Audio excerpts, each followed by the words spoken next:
Oke, bismillahirrahmanirrahim. Assalamualaikum warahmatullahi wabarakatuh. Sebelumnya perkenalkan, nama saya MC Terananda dengan NIM 2410911210059 dengan nomor absen 61. Jadi pada video kali ini saya akan membahas tentang anatomi kardiorespirasi. Lebih tepatnya ada 4 pembahasan. Yang pertama ada anatomi respirasi, kemudian ada vaskularisasi, kemudian ada anatomi kardio, dan juga ada klinis kardiorespirasi.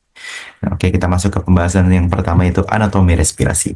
Nah, jadi perlu diketahui bahwasanya respirasi sendiri, struktur respirasi sendiri itu terdiri dari organnya itu ada respiratorius superior dan respiratorius inferior. Jadi ada superior dan inferior dibagi jadi dua. Nah, untuk yang superior itu terdiri dari kavitas nasi, kemudian ada ada faring, kemudian ada laring. Nah, kemudian untuk yang inferior itu ada perbedaan pendapat ya. Jadi ada yang menyebutkan itu dimulai dari laring, tapi juga ada yang menyebutkan dimulai dari trakea.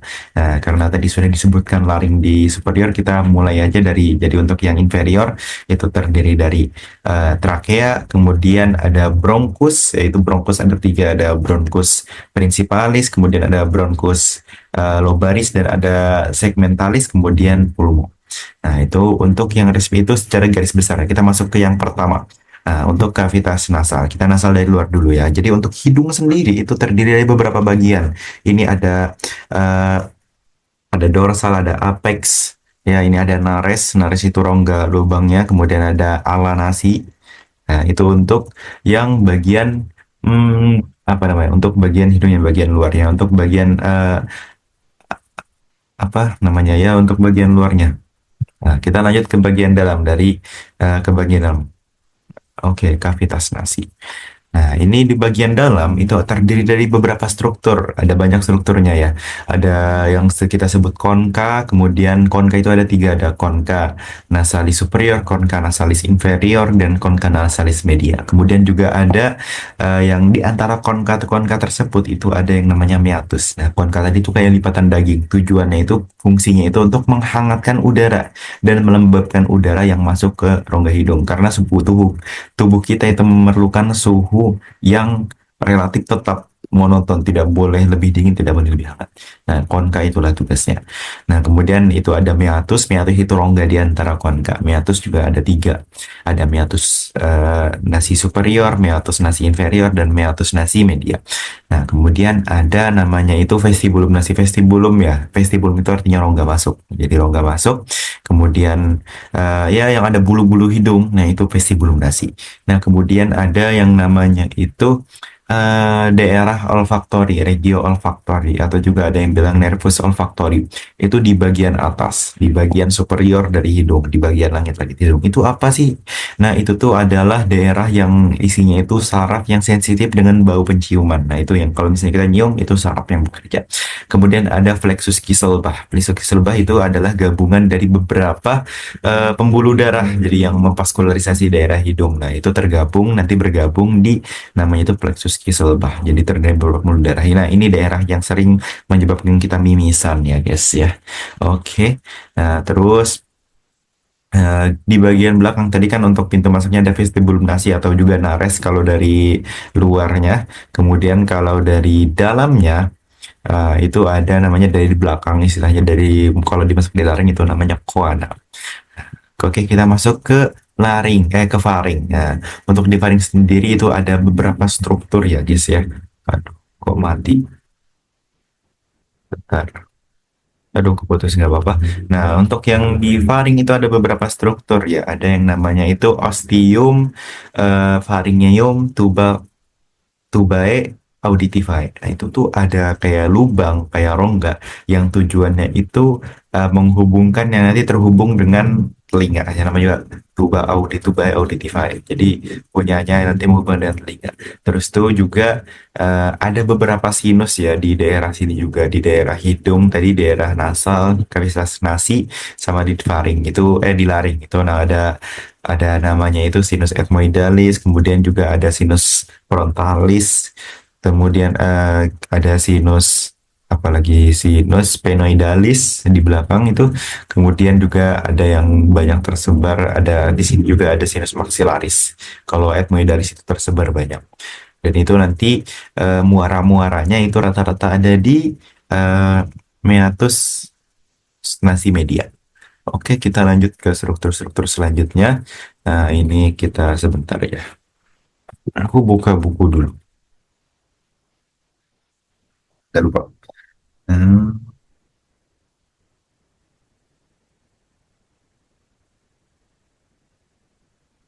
Oke, untuk kavita ini masih kita masuk ke laring tadi ya.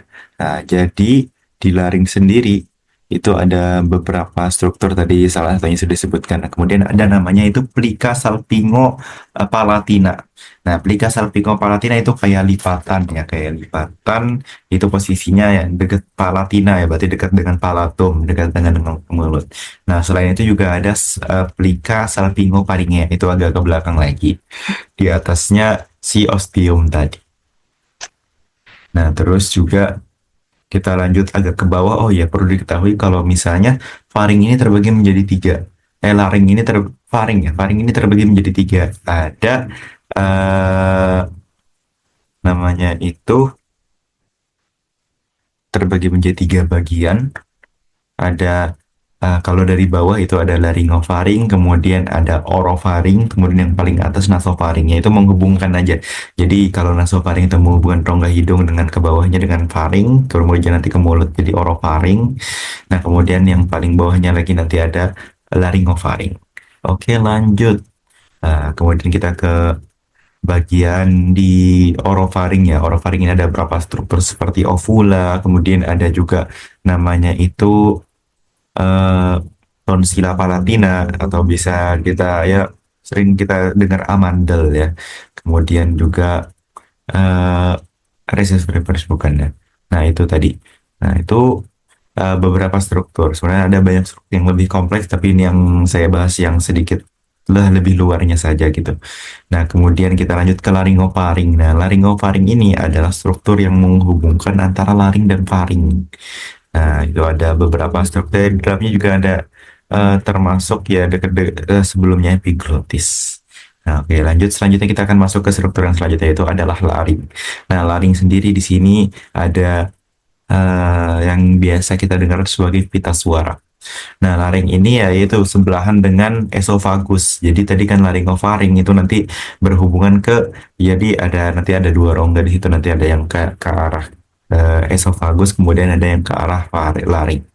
Nah, itu nanti buat memisahkannya. Nah, tadi untuk laringnya sendiri itu yang paling atas ada yang namanya epiglotis. Nah, epiglotis itu apa sih? Epiglotis itu adalah struktur yang gunanya itu mencegah benda-benda asing itu masuk ke saluran pernafasan. Nah, jadi biar kalau kayak makanan itu nanti masuknya ke epiglotis. Nah, kemudian ada itu ada vestibulum laringis ya, nama pintu masuk laring. Kemudian di sebelah-sebelahnya itu ada rongga itu namanya recessus piriformis. Nah, kemudian kita masuk ke daerah pita suara atau bisa kita sebut juga glotis. Nah, glotis itu dari atasnya dulu ada yang namanya itu ada ada plika vokalis. Kemudian di antara di bawahnya di bawah plika vokalis itu ada namanya plika vestibularis. Nah, di antara plika vestibularis itu tuh ada suatu struktur namanya itu ventriculus laringis. Nah, lanjut ke bawahnya itu nanti ada ada namanya itu ya bawahnya lagi ya nanti masuk ke trakea. Nah, rongga trakeanya itu. Rongga rongga ya rongga trakeanya. Oke, nah kita masuk ke trakea. Nah, trakea ini tidak banyak ya, tidak banyak strukturnya. Trakea ini terdiri dari cincin kartilago dan otot. Nah, kartilagonya itu berbentuk huruf C. Jadi di bagian depan, untuk di bagian belakangnya itu terdiri dari otot. Nah, untuk kartilagonya sendiri namanya itu cartilago trachealis. Nah, cartilago trachealis ini berjenis cartilago hiatin. Oke, terus nanti di percabangan trakea ada percabangan. Nah, percabangan itu kalau dari luar kita sebut sebagai bifurcatio. Kemudian kalau dari dalam kita sebut carina. Nah, di dalam sini ada beberapa saraf yang menyebabkan trakea ini sensitif. Yang nanti kalau misalnya nanti ada benda-benda asing nanti akan menghasilkan akan menstimulus batuk ya untuk mengeluarkan benda asing ini. Nah, terus kita masuk ya, nanti di sini kita lanjut ke bronkus. Nah, bronkus ini adalah saluran dari trakea yang menghubungkan nantinya ke paru. Nah, bronkus ini terbagi menjadi tiga. Ada yang namanya bronkus eh, principalis, kemudian ada bronkus lobaris, Ya, kemudian ada yang lebih kecil lagi, ada bronchus segmentalis. Nah, sesuai namanya tadi, ya, bronchus principalis itu percabangan utamanya ada dua ya. Bronchus principalis, pulmodexter ya, dan pulmosinister. Nah, untuk yang pulmodexter sendiri itu cenderung lebih vertikal dibandingkan dengan yang kiri. Yang kiri itu lebih oblikua, lebih miring. Kenapa hal itu bisa terjadi? Ya karena mau gimana lagi ya, memang bentukannya kayak gitu. Jadi sehingga benda-benda asing yang masuk ke trakea, yang masuk ke saluran pernapasan itu cenderung untuk masuk ke yang rongga kanan gitu. Terus ada bronchus lobaris. Nah, bronchus lobaris ini menyesuaikan dengan jumlah lobus. Jumlah lobus paru, yang paru kanan ada 3 lobus, jadi ada 3 bronchus lobaris. Untuk yang kiri ada 2 lobus doang, karena ya cuman ada 2 doang lobusnya yang kiri, yang sinistra. Nah, kemudian bronchus segmentalis. Nah, bronchus segmentalis ini itu juga menyesuaikan segmen-segmen. Untuk yang kanan ada 10, yang kiri itu cuman ada 9. Ada yang menunjukkan 8 sampai 9. Itu menyesuaikan, ya, itu menyesuaikan dengan segmen-segmen yang ada di paru. Nah, oke, di paru itu tidak banyak struktur ya. Untuk yang kanan itu terdiri 3 lobus, ada lobus superior, median, dan inferior. Kemudian yang kiri cuman lobus superior dan inferior. Nah, di antara lobus-lobus itu ada garis yang memisahkan, ada rongga yang memisahkan. Namanya itu, bentar ya. Visura, namanya itu visura.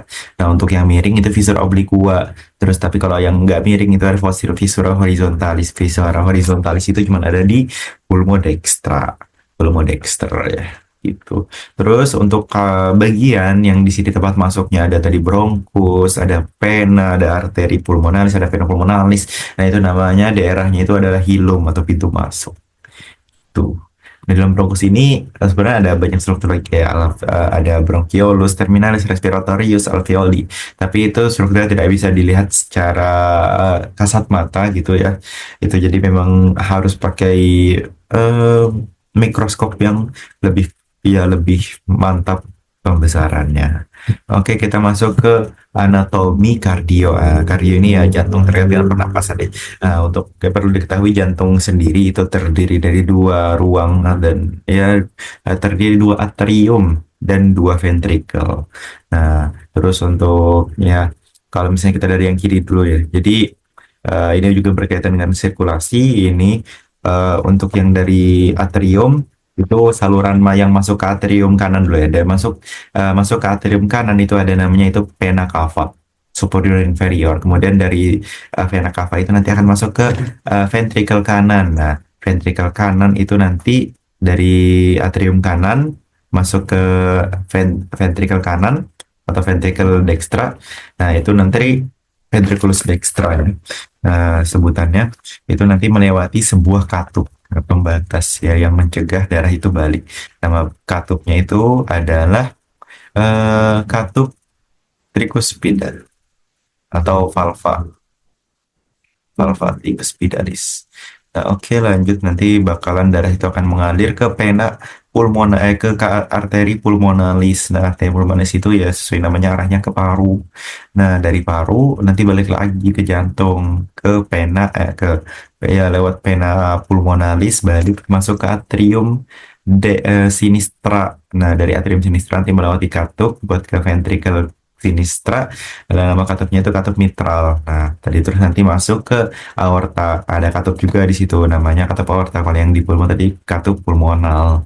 Nah, di aorta ini ya, nanti ada terbagi menjadi, ada di arkus aorta nanti ada 3 percabangan utama. Ada truncus, namanya itu truncus brachiocephalicus. Kemudian juga ada arteri karotis komunis sinistra. Kemudian juga ada arteri subclavia sinistra.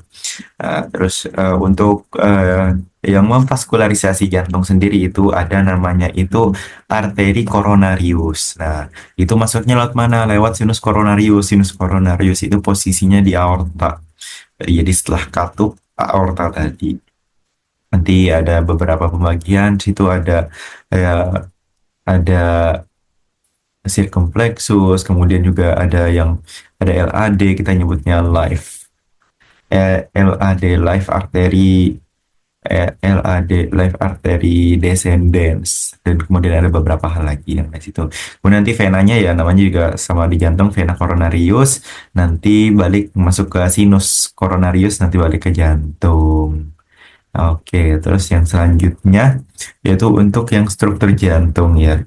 Nah, di dalamnya itu ada beberapa otot, ada ya. Nah, tadi katup tadi itu ditahan oleh yang namanya eh ya ada kayak jaringan fibrosa. Nah, jaringan fibrosanya itu namanya itu chordae tendinae. Nah, chordae tendinae itu nanti berhubungan dengan otot otot ada namanya itu otot papilaris itu yang menahan itu. Oke, sama. Kemudian juga ada di jantung itu otot yang seperti sisir namanya itu musculus pectineus. Kalau yang tadi kan namanya musculus papillaris. Gitu. Nah, oke, yang selanjutnya ini berkaitan dengan anatomi klinisnya. Eh, untuk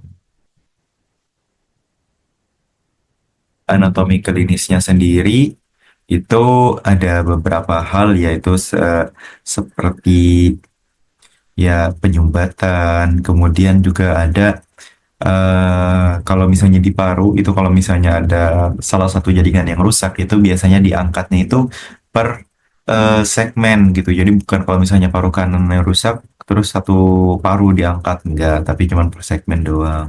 Terus juga ada yang namanya itu faringitis yaitu ya faringitis itu adalah peradangan di faring ya. Kemudian juga kalau di jantung itu ada yang namanya eh, apa tuh namanya over overreading overreading aorta. Nah itu tuh gara-gara aortanya condong ke tengah gitu pas bagian embriologi itu. Kemudian juga ada yang namanya ya itu dulu lah. Nah mungkin itu saja yang dapat saya sampaikan. Mohon maaf apabila ada salah.